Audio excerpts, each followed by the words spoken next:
Padayong ginamonitor sa pag-asa ang bagyong Guring, samtang laing bagyo ang gipaabot nga mosulod sa nasod sa mga mosunod nga adlaw.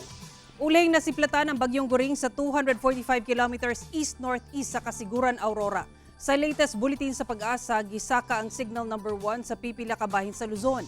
Gipaabot nga moduol kini sa Batanes sa Miyerkules ug posibleng mugawas sa Philippine Area of Responsibility sa Huwebes. Apan posible sab muusab ang lihok niini. Samtang mas mikusog ang bagyo sa gawas sa nasod nga usa na ka tropical storm ug dunay international name nga Haikui. Wala kini direktang epekto sa panahon sa nasod sa karon, apan posibleng mosulod sa nasod sa Miyerkules sa gabii o Huwebes sa buntag.